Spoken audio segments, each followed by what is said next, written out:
So this is my monstrosity that I call Evolvatron, but I'll just quickly show you how you build these sorts of things. You can see the level of depth. So what I'm looking at over on the right hand side is the staging system, how the rocket will break apart as it tries to get into orbit. And so see here I've got what I call little assist rockets stuck on the top, and I'm just having trouble putting it back on, but they sit on top of some what they call solid boosters. So these fellows, that's a fuel tank with some rockets attached to the side to it, just to assist me getting the right velocity.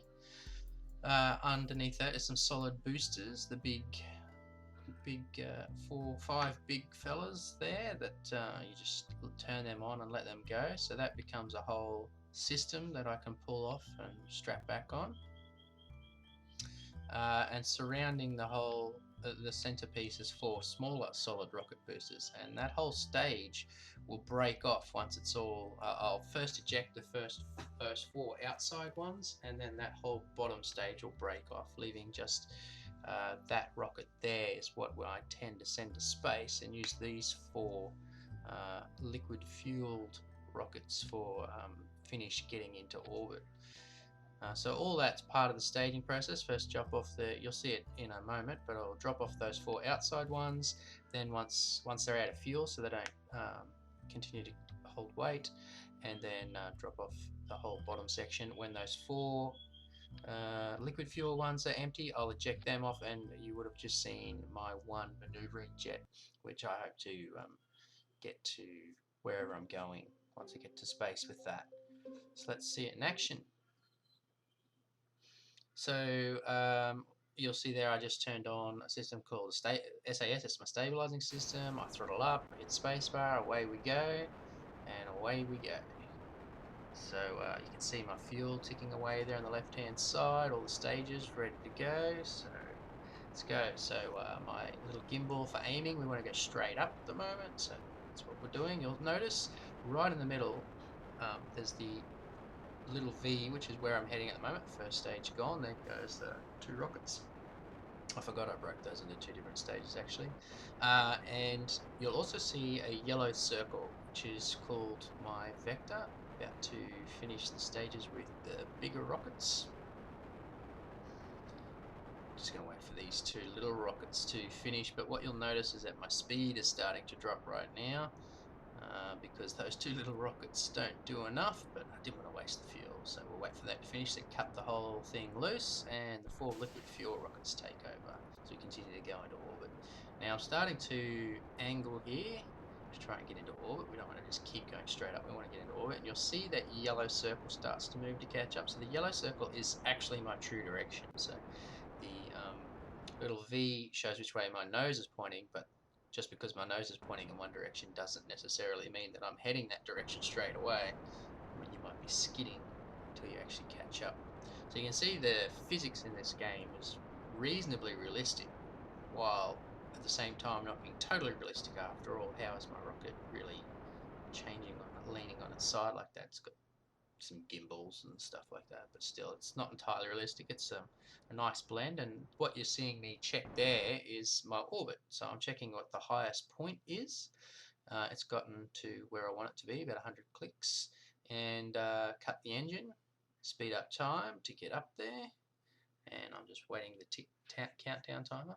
So again, there's a little bit of depth here on how to get into orbit, but I bet you every astronaut in the world wish they had an orbit arc like this parabolic arc, so then you could judge how the orbit's going.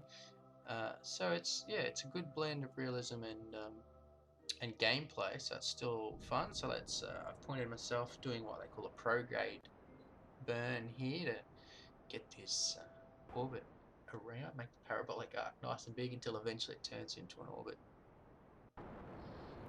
Gonna run out of fuel, it looks like, before I get there, but I should be able to finish it with my little maneuvering jet.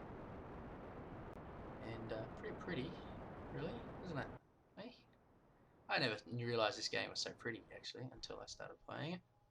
Alright, cut those fellas away, and my final... I forgot about this stage. This is my getting to finish orbit and get somewhere jet.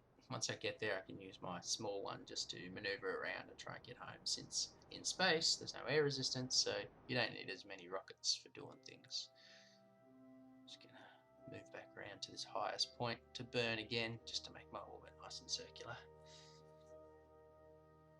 Now, these little tricks on how to adjust your orbit, you'll soon find that out from the wiki or the tutorials. It's not very hard, but this is the point I'm making, is that it's got a little bit of realism about it, so that it's got depth and interest, but you can just play it by ear and make these orbits up as you go along. I mean, realistically, you would calculate these long in advance. So here we go, nice orbit around Kerbal. Lovely, looks great. Now we might as well go somewhere. I mean, if this was if my payload I brought up was, say, a satellite, I might just cut all my stages away, let that satellite fly around and around the planet. So could do that, but I thought what I might do is go to the Moon. So I just target that. So again, I can show you how the orbit system is fairly intuitive. You can just sort of play around with it. So let's add a maneuver in there. And what I'm saying here is, if I go to there, then prograde burn, and it shows you what the resulting change my orbit is going to be, and you'll see two little check marks there, one showing where I'll be and the other one with my target. The Mun will be at the closest point, so not quite close enough, so I'm just going to drag this around, try and make them intersect, and there we go, my orbit. I get caught by the Moon and I actually get slingshotted back into orbit with the planet, and I will crash into the planet actually, but that's fine, that's close enough. I'll worry about that when I get closer to the Moon. So I'll just accelerate time to get round to this maneuver point. A little bit closer, a little bit closer.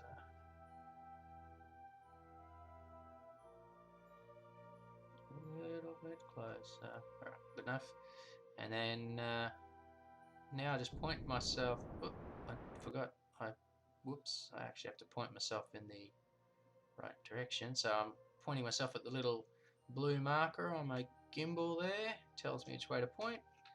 And let's give it a burst. There we go. So I'll just burst that away until the bar down the right hand side zeroes out. Should get me pretty close, or I'll just watch on the map to see how my orbit changes, except I've run out of fuel. So down in the maneuvering jet, that's fine.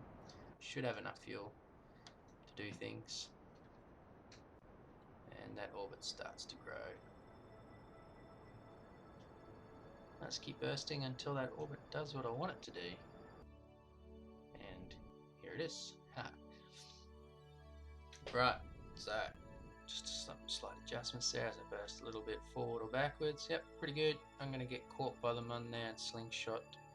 You can see where I get caught and where I escape, and my closest point to the Mun.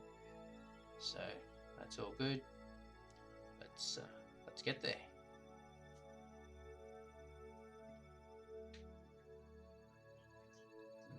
Pretty.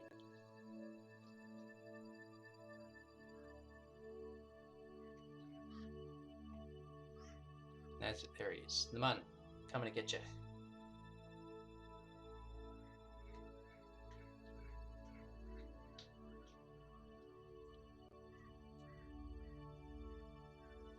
Honestly, look at that.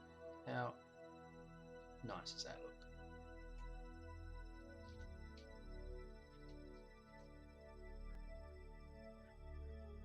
Getting there.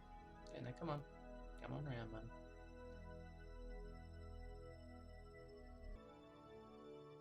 Alright. Here we are. About to be caught in its gravity. And I'd say that little flicker there was it happening. So now I can see all the lines have changed a little bit to show, it's just the camera focusing on the Mun, but it's basically the same lines as before. So you can see I'm going to swing by the Mun and escape. So what I'll do is I'll use that little yellow vector circle. It tells me which way I'm really traveling, you'll remember. So what I'm going to do is turn around and find the other yellow marker, which shows me exactly the opposite direction to what I'm traveling, and do I think it's called an antigrade burn. Anyway, backwards burn. Let's just go. And that'll slow me down. Let's see what that does to the orbit. So it starts to bend it around. Cool, great. If I keep that up, I should get into orbit. But I don't think it's going to be quite the angle I want. So what I'm going to do is zip up to the PE node up there, and that'll make it a bit more circular. There we are, zip up, and I'll do another antigrade burn until I end up in orbit. Slow down, slowing it down, and just curls around, and bam, nice orbit, cool. Well, I thought, since I'm here, we might as well land on the moon, show you what that's like. And this is the sort of stuff you can do in this game. Maybe you just get into orbit, but you can also go check out the moon. Kerbal actually has 2 moons, and there's several planets in the solar system, so you can go visit any ones you want, actually, if you can build efficient enough rockets. So I'm just going to keep slowing down, so you can see at this point I will hit the moon surface, so that'll do. So now I'll just let the moon draw me in, and all I've got to do is make sure I'm going slow enough that I don't blow up on the surface. What I'm doing here is thinking about conducting some science. I was doing a crew report, and there's various things you can take scientific experiments up, you can do reports, and what that does is get you points, basically science points, research points I should say, because you spend the science points on researching getting new rockets and jets, electricity things, and other science experiments. So that's how you stick all your bells and whistles on your rockets and get increasingly better rockets. And the other trick to it all is if you conduct the science experiments in all different, what they call biospheres, so low orbit around the planet, or flying above the planet, high orbit above the planet, and then deep space, and then the same thing again all around the moon. Pop my landing gear out. Yeah, it's like design flaw there, where I've put the legs in the wrong spot and they don't go down low enough, so that rocket is going to hit the surface first. That's not going to be good. Well, let's see what happens. So you can conduct your science then in a high orbit above the moon and close orbit around the moon, and on the surface itself, and then on the surface itself in different areas. It might be the highlands, the dark side, the big crater, and every time you do it in a different spot you get lots of science points. If you do it in the same spots you get less science points. So I'd encourage you to travel around and visit all different biospheres to keep getting your points. So I'm just doing a burn, and I am almost totally out of fuel, so there is no way I am getting off this moon. Oh well, you'll just have to settle in, Jebediah, for a long haul. Am I going slow enough there? Oh, that's right, the rocket hits first. That wasn't too bad considering, and I'm now out of fuel, so no more thrusting for me. Alright, I'll just try and drag my feet along. There we go. I thought that was pretty good, but it's pretty hard to land on just a single rocket. Oh, it wasn't like I was getting off the moon anyway. Might as well check that last stage. Alright, I'm on the moon forever. Let's go out. So I'm popping out here to go for a walk around with an EVA. You can actually do this in space and jet around the place. You land on a moon or planet surface and you can walk around on there too. So I'll plant my flag and name the site. Yeah. I think that I'm pretty stranded, so I'm gonna call it Stranded Crater. Will I ever get rescued? What I could do here now is I could actually leave Jebediah here. I could go home, I could build a new rocket with more seats in it and fly a rescue mission here, land on the same site, as difficult as that would be, and load Jebediah up and bring him home, which I might do next time. So I've done my little EVA report and everything, and come back on board. This is a science experiment, so all these add up to be science points that I can spend on research later. And because I've never been to the moon before, this will be worth a lot. Unfortunately, I can't get them home. What I could do is, you see the little yellow satellite there, that one there, I could transmit it back to Earth for partial points at least. If I was able to get the capsule and the written reports back home, they'd be worth a lot more points. But, you know, maybe that'll do a little bit until I come and collect Jebediah. Then I probably won't get the reports, but oh well, that's what you get for not taking enough fuel to the moon. Again, looks really nice. This is the planet. Oh, make yourself comfortable, Jebediah. You'll be here for a while. This is your new home.